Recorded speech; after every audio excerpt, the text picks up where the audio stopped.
History is pretty cool. I'm pretty sure that should be an uncontroversial statement. I go so far as to say that there are two kinds of people in the world: history enjoyers and liars. Deny it all you want, I'm certain everyone has that one time in history that you couldn't know enough about. For you, it might be the Roman Empire. For me, it's the Middle Ages.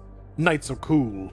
Did you know I like knights? Horse knights to be specific. A radiant horse knight to be even more specific. I like Noel. Did you pick up on that? Have I been obnoxious enough yet? Probably. Well, there is stuff for you here if you like horses specifically, just not the horses from Casimiras. Moving past simply being obsessed with specific parts of history, many of us wish to form a part of history, to be more than a footnote for those who come after us. While the vast majority of us will not leave a lasting impression on the great book of history, we all hope to leave a lasting legacy on our own family. Wanting to leave something behind for those who come after you, to remember you, is something that I'm sure all of us can relate to on some level. After all, in the wise words of one Dr. Hirlik from One Piece, people only die when they are forgotten. And in a place as storied and ancient as Sargon, this is more true than anywhere else on Terra. Adventure that cannot wait for the sun, or Inudi Harak Horaketh, as it should have been called, is a story about legacy, living up to the duty that has been passed down to you, carving your own story into history, or ensuring the preservation of history. All of it gets a little attention during this event, and today we shall be discussing all of it, starting from the very beginning. But first, let's take a look at the foundations of this event. The history that is explored in Global's 5th anniversary is actually quite extensive, and has been built up in quite a few previous events. Primarily, the story told to us in Reclamation Algorithm has been building to this event, from our primary focus character Pepe being introduced in Tales Within the Sand, to concepts like the Undying Xaydans being established there only to be truly explored within the confines of this event. And as such, in order to strike home the stakes of this event, we got a lot of setup to do, in regards to Sargon specifically. Cause if you don't have that knowledge, the payoff from this event isn't going to be great. You can consider this a mini Sargon badly explained if you'd like, but I'll leave enough out to justify coming back to the topic if I ever feel like it. Sargon is a superpower centuries after its fall from dominance. Once the mightiest nation in all of Terra, it is now a shadow of its former self. The country is ruled over by the King of Kings, the Shahanshah, a title that once commanded great respect. It is now almost a ceremonial title. It commands great respect, but the king within the Golden City doesn't possess even a fraction of the might and authority of those who came before. Beneath him rule the Padishahs, and beneath them rule the Lord Emir, nobles who for the most part are more interested in lining their own pockets than seeing the once great nation reclaim its place as the center of the world. But it wasn't always like that. Thousands of years ago, the felines who would become the Aslan united the separate tribes of Sargon under the system that holds till the modern day. So great were the Aslan that many beast lords, the best race in Arknights, would dedicate themselves to their cause. Under the influence of the Aslan, Sargon would blossom into its golden age. Eventually though, the nation of Sargon would discover the demons of the south. The Collapsals hounded the borders of Sargon, and all they could manage to do was man the walls against them. Soon though, a savior would make itself seen. The mightiest of lions, a man truly worthy of the title King of Kings, would emerge. Lugal Sargas. Born during a civil war, the king would waste no time in securing his reign. Wielding the size of kings into battle, he struck down all who would oppose him, and truly united Sargon under his rule. Not only would he be an incredible general and statesman, but during his reign he would create the calendar that all who call Terra their home use today. But he was of course not satisfied with being the greatest king ever. Even if no human nation could oppose him, the South still harassed his borders, and luckily for him, around the same time, a specific Knights Mora was in the middle of his Kagan quest. Enter the scene Arknights' Genghis Khan. Karandu Kagan, the Great Kagan, the man who sought out a worthy opponent to test his might against, and so began his Kagan quest. A simple coming-of-age ritual. Of course, his would be a little more extreme. Starting in Ursus, Karandu would march across Terra in a grand conquest to find his equal in battle. First, he would strike down the empire of the Hippogriffs, leaving the country open to become the Ursus we love and hate today. Following that, in a moment of brutal and uncalled for violence, the Kagan challenged a noble and beautiful Pegasus and was soundly defeated. They had overcome Arknights' Russia and were felled by the beautiful and noble land of Casimiras. Was he satisfied with finding someone who could best him in battle? Of course not, and so he returned and in an act that would doom Terra to capitalist dogs, struck down the Pegasus dynasty. Following the most tragic thing to have occurred on Terra, the Great Sargon would battle against Gaul, Latania, and even the Dracos who ruled over Victoria. And in another tragic day for Terra, in the power vacuum that arose following him bulldozing the region, Victoria would cooperate with Terra. And if you can't tell, this cooperation took the form of I own you now. Following kicking in the teeth of everyone else on Terra except Yan, as he no doubt would have fallen against the might of not China, the Sargon reached Sargon. Unlike in every other region of Terra, Real recognized Real, and Lugal Sargas proposed an alliance with Karandu against a foe that could truly challenge them, promising his new ally that none of his descendants will ever be harmed by his followers should he aid in this coming war. Thus, the great warlords marched into the south and battled against the demons corrupting the lush rainforests. And things went well. The great kings conquered the demons. How'd they pull it off? Well, at some point during the epic final battle, the Stargate the demons were pouring out of was destroyed. How it happened is unclear, but I assume Lugal Sargas was bodying the demons so hard that they decided suicide was the best option of stopping him, and the explosion erased the once vibrant rainforests. The successful defeat of the demons resulted in the creation of the Foreign Hotlands, a small price to pay for no demons, I fear. While not technically killed, Lugal Sargas and Karandu were separated from the reality Terra resides in, and were presumed killed by those who survived. The Knights Mora were scattered to the wind, with some choosing to stay in Sargon, Narantuya's ancestors for instance. Meanwhile, following the death of the best king ever, Sargon was in a rough spot. Lugal Sargas had 3 surviving children, one of which was a woman and immediately disqualified from becoming king, one of which was a great warrior and obviously should have become king if not for the wounds he received in battle against the demons, and one of whom was lucky enough to not be brutally maimed in battle against horrors beyond comprehension. What began afterwards was a purge of potential rivals to the throne. The injured brother became something of an immortal, don't worry, we'll discuss it in a bit. The sister became the court's historian and had her tongue removed, and many other members of the royal house fled Sargon over the coming centuries. Most notably would be the ones who eventually became the Royal House of Victoria. But this is not Siege's story. Sargon's golden age would end following Lugal Sargas' death. No other monarch could live up to his legacy, and over the centuries following his death, countries like Gaul and eventually Victoria would supplant Sargon's dominance over the continent. But there exists those who would seek to maintain Sargon's great history. Most important to this video, Pepe's family. Their whole shtick is being a good historian house. A direct descendant from that woman who had her tongue cut out. Very cheery stuff at that table, I'm sure. And with the basics of Sargon needed for context covered, there are 2 shorter topics I want to talk about. Those previously mentioned immortals, and the city that this tale takes place in. Shaydans and Menet Hamet. I promise this will be shorter than the last section as they are somewhat tied together. So, this Shaydan. It's not an immortal like we've seen before, not a long-lived individual like the Sangrenarch or one of the ageless like the Black Snake. No, Shaydans are mummies, like actual preserved corpses that exist purely to serve their king. Using a combination of necromantic Sarkas arts, a mechanical body, and gemstones etched with originium circuits, those worthy of serving their king, even beyond their natural lifespan, may become immortal. One of the sons of Lugal Sargas, Zubar, would undergo the process required to become a Shaydan, following his near death in battle against the demons of the south. During the event, Zubar explains the basic concept of how the process works.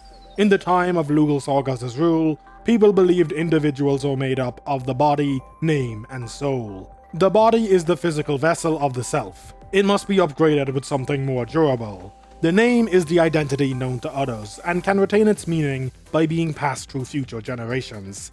The soul is what makes one human, the emotions and experiences that make us whole. As the frailest of the 3, it is what is preserved by the use of the gems. 5 gems in total. First the heart, second the lungs, third the bowels, fourth the liver, and 5th representing the most human aspect, the emotions of an individual. It might represent another organ, but this is how Zubar refers to it. But how does that play into the city where this event takes place? Well, Zubar became a Zahedan to protect his father's treasure. And where was that treasure kept? Well, below the city of Menet Hamet. Around the time of the destruction of the Stargate, a great flood hit the region and the king's treasury was buried beneath the sand. This would allow those who built the treasury to set up a little village for themselves, free of treasure hunters looking for the long-lost treasure.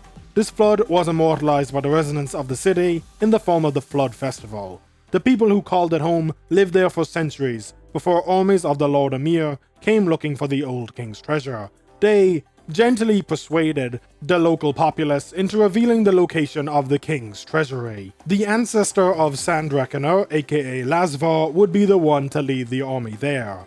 Here they battled against Zubar, and after a lengthy fight, they brought the man down. However, without Zubar's original emotes, they could not plunder the tomb, and as such, took the gems from Zubar's body and fled the scene.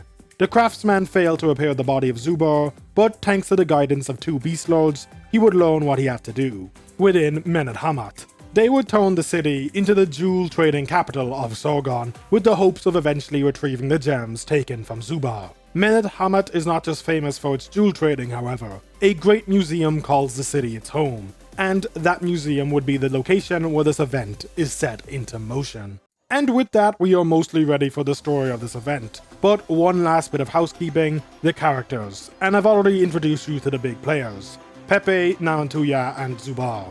It is through these three that we see the legacy of the past play out, but I want to give you a more formal introduction to them and the characters surrounding them. There aren't a lot of characters we need to talk about, there are roughly 10 important characters in this event, so let's just dive in. First up is Pepe, a local history enthusiast. She is Arknights' Indiana Jones, exploring runes and collecting the artifacts for historical study.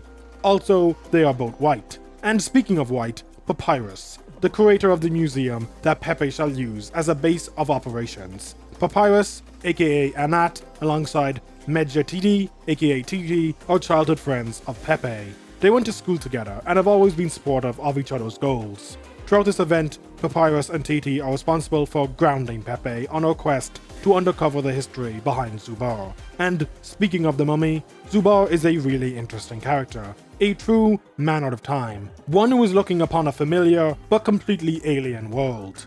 300 years have passed since the Lord Emirs claimed his gems, and he's eager to make up for lost time. Luckily, he awakens among people who will aid him rather than abuse him. Through Pepe, he explores Menet Hamat, seeing its people and its culture. Through a series of unfortunate events, he eventually meets Sandrekener and his pets, Mio and Wolf, and is finally able to put in motion a test of his sister's descendant and the descendant of his father's great ally. Narantuya is a pretty lovable goal failure. She's a bandit chief treasure hunter running away from her Kagan quest. She lives freely and her only purpose in life is to make money and improve the living standards of her subordinates. Initially, Ajazi and Ajani, but eventually the Minoan woman Aspasia joins her lovable gang of rogues. Narantuya brings a much needed levity to the situation. Her antics rarely go well, but her straightforward approach to life makes for an enjoyable read, especially as the event reaches its climax and you can see her continue down her own Kagan quest, one that doesn't require the violence of those who came before her. Also, just to tie the lovable gang together for this event, Narantuya is in Menet Hamat for the sole purpose of kidnapping Pepe and ransoming her for a ton of cash. A very relatable and not at all morally questionable decision. So, the story. Finally, after a small dissertation on the country of Sargon, we can discuss the ins and outs of Adventure That Cannot Wait for the Sun. I still hate that name, and no, even though I've mentioned that already, I'm not going to stop. Our tale picks up at some arbitrary point, following the events of Tales Within the Sand. All you need to know about it is, Pepe met Rhodes Island and with their help, came into the possession of a pretty unique gem, as well as seeing a vision of Lugal Sargaz. Nothing too major or world-shattering, but because of her adventures there, she has come to Menet Hamat to see the latest exhibit, an excavated mummy. Zubar can be awakened by returning his gems to him, and Pepe is unintentionally gonna do just that. Don't get me wrong, she somehow decides that this mummy and the gems she found are related. Maybe because they both come from the same time period, but this deduction is in fact correct. Pepe arrives in the city only a few days before the Flood Festival. Annette and Titi are busy preparing the museum's newest exhibit, and as Pepe is running late, Titi is sent to look for her. Pepe lost track of time helping some kid get their pet fish back, which is a noble cause I suppose, but a bit of a waste of time if you ask me. Titi escorts Pepe to the museum where Pepe manages to persuade Titi to allow her to borrow her passcode so that she may examine the mummy. She wastes no time trying to get to the bottom of this mystery, as she wishes to become the court historian to the current Shahanshah. She isn't the only eager person seeking their history, however. Aspasia is in Menat Hamat searching for Minoan treasures stolen from her home during an attack launched by Sargon a century ago. Coincidentally, she would be exploring the museum on the day of the exhibit, but that's enough for the necessary setup for this Minoan. While all of this is going down, Narantuya is stalking her prey. Knowing that the daughter of a wealthy padishah is in the city, she plans to kidnap her during the exhibit. She already has two people on the inside, Ajazi and Ajani, who have been working in the museum as employees and have prepared traps to ensure the plan goes well. That night, Pepe infiltrates the museum and gets up close and personal with the mummy. She inserts the gem into the mummy's chest, and unfortunately for her, nothing happens. She is discovered by night security, and a strange cat makes its appearance in order to force Pepe to leave without recovering the gem by keeping the security in the same room as the mummy. Nothing major could possibly arise from this, I am sure, he said, having already given you the context to what this entails. The following day, while Anat is giving her presentation, Aspasia barges in. She was given wrong directions for the Minoan exhibit, and unintentionally, the consequence of this are throwing Anat off her game. Seizing the opportunity, Narantuya begins to get into position for her ambush, fully ruining the flow that Anat had built up. Just as she was losing the crowd, she felt a reassuring rub of her ears. But unfortunately for her and everyone present, it wasn't from one of her friends. Zubar had awoken, although he would be without his full faculties for the moment. Anat faints and the crowd erupts into chaos and flees from the mummy. Narantuya, who didn't witness the mummy, witnesses the erupting carnage, but remains convinced that she can complete her mission. Aspasia, who is taking in the sights of the Minoan exhibit and was planning on stealing some of them, is forced into escorting the panicked public out of the museum. Pepe, realizing that the mummy was mimicking the movements of others, uses Sabar to carry Anat back to her office. After Anat awakens, Pepe explains the gem situation to her, and in return for extra funding, Anat provides Pepe with the second gem. During all the chaos, Titi discovers the same cat from the night before has appeared again and begins taking care of it. Anat, due to the chaos, is forced to leave Pepe alone in order to handle the situation. Narantuya seizes her opportunity to kidnap Pepe and sneaks up behind her while Pepe is busy looking through notes. Just before she could sedate Pepe, Zubar regains his faculties and instantly turns the tables on her, sedating her and throwing her out of the 10th floor window. Certain death or at least a hospital visit is in her future, if not for Aspasia being close by, catching her before the red horse becomes a red stain. Following this failed kidnapping, Pepe and Zubar get to formally introduce themselves. Although Zubar can't give Pepe the location of the king's treasury, if she were to provide more gems, he could reveal the location to her.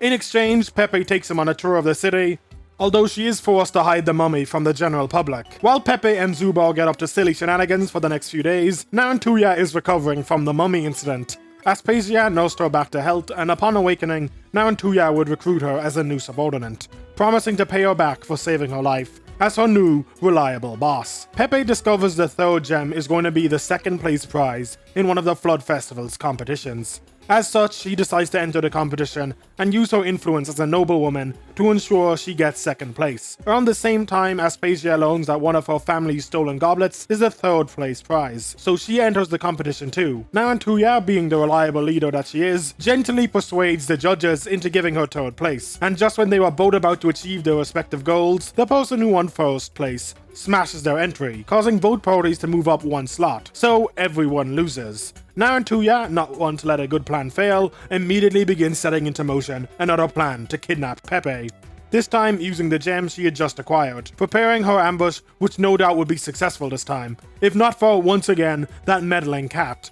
As our mysterious stranger takes the gem and delivers it to Titi, who promptly passes it along to Pepe in exchange for their exhibit being returned to them. Over the next few days, Zubar is placed back on display, and word of Pepe requiring specific gems for her research is spread. All of the gems are worthless, and Zubar, after a few days, tires of being something for witless tourists to gawk at. He raises his concerns to Pepe, who brushes him aside and tells him to suck it up for the gems. This reasonably does not go over well, and Zubar decides to leave. All is not well in Narantuya land either. Her second kidnapping attempt has failed, and to make matters worse, she can't even return the gem she borrowed from Aspasia. To make those matters even worse, Aspasia has discovered that Narantuya was planning on kidnapping someone. This understandably strains their relationship, and Narantuya goes to sulk by the river.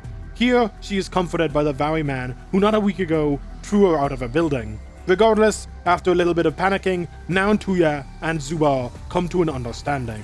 Narantuya would sell Zubar and make a ton of money, while Zubar would be able to explore the gem district and find the fort of his missing gems. This leads them to Lasvar, Sand Reckoner, who finally makes his way into the summary. He's been running around in the background doing other things like owning a strange cat and dog, but now his story is relevant, so he is entering our summary.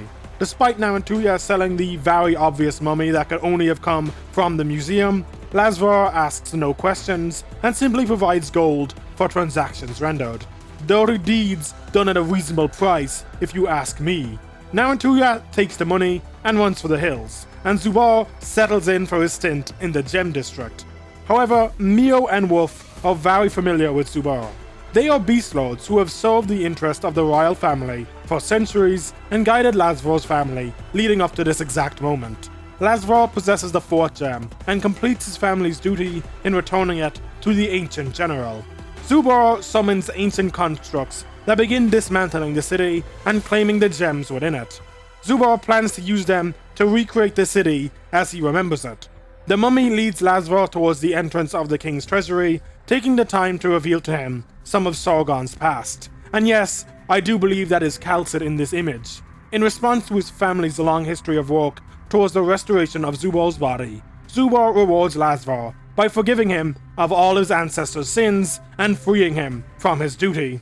Zubar then gives the two beast lords a mission. Wolf is to judge the heritage of Narantuya. Should she be a descendant of the great Kagan, then she is to be led to the king's treasure. Mio is to do the same for Pepe. Zubar wishes to have a companion with him to witness Lugal Sargas' return. Pepe, realizing the city is being torn apart by Zubar, immediately sets out to find him. Mio immediately jumps her, revealing some of its true form, and swallows her whole. Anat and Titi observe the constructs and realize what they are doing.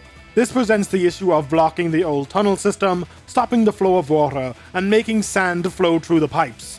Given enough time, it will sink the entire city in quicksand. The two are forced to flee the scene and return to the museum to prepare a strategy for dealing with the whole sinking city thing. Lasvar, being a free man, even shows up to help them.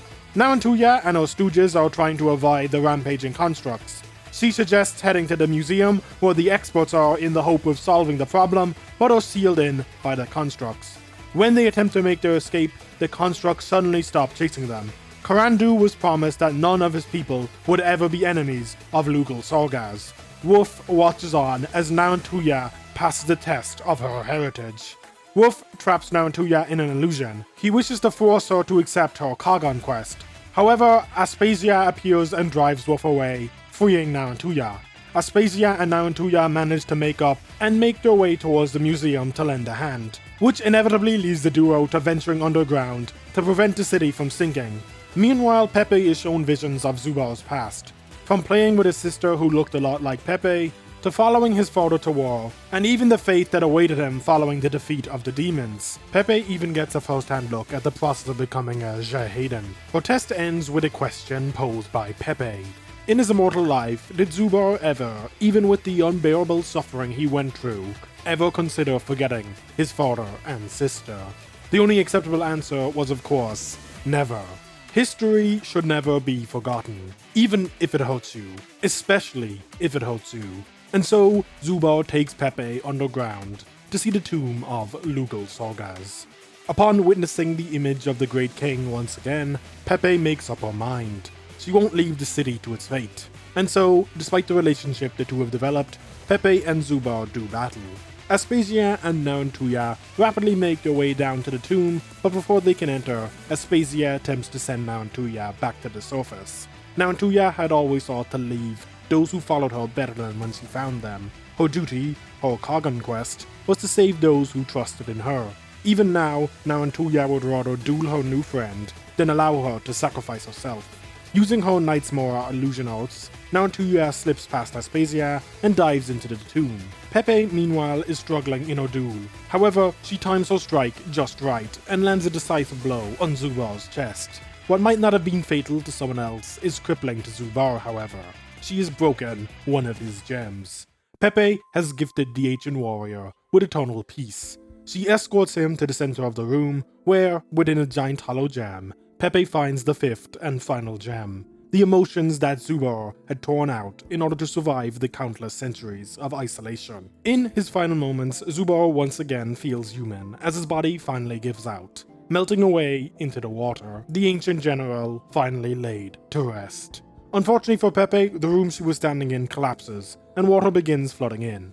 Luckily for her and the entire city, the room containing all the king's treasure also collapses, and Narantuya watches on as it rains gold into the collapsing structure. The gold conveniently acting as a method to fill the fissure in the earth and stop the quicksand from sinking the city. Unfortunately for Narantuya, she has to leave the gold behind, but luckily for Pepe, someone is nearby to save her from drowning. And so, Narantuya swims to the surface while carrying Pepe, and the day is saved, and no one should ever worry about the city sinking again. I mean, I definitely would, but those guys must just be built different. Even after as little as 2 weeks, most of Men at Hamat is restored. The cleanup crews are going crazy, I can't lie. Narantuya wishes Aspasia well as she returns to Minos. As a parting gift, Narantuya has stolen her, the golden chalice she came to the city for in the first place. The only thing she had to show for all her work in the city, and she hands it over to her friend. Also, her 2 other subordinates decide to remain working in the museum. It's a good job that pays well, so Narantuya sets out into the deserts of Sargon alone once again. Her Kagan quest continues in isolation for now. The Beast Lords Mio and Wolf bid farewell to Lazar. He has served his purpose and the Beast Lords must move on. Wolf decides to stay in Men at Hamat. He will continue to watch over the dead.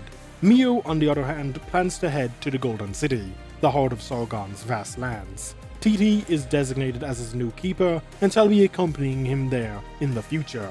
6 months following the incident, Pepe receives a visitor from the Golden City, a member of Manticore's race, who invites Pepe to come to the capital, and it is on that note that the story of Adventure That Cannot Wait for the Sun ends, setting what I assume is the stage for the next event that Pepe will be taking an active role in, with what I would assume would be playable Titi as our 6-star, and this very attractive Scorpion as our other banner unit, be it a limited banner with her as another 6-star or a 5-star. Either way, I do want both her and TT to be playable. So with all that yapping out the way, was this event any good?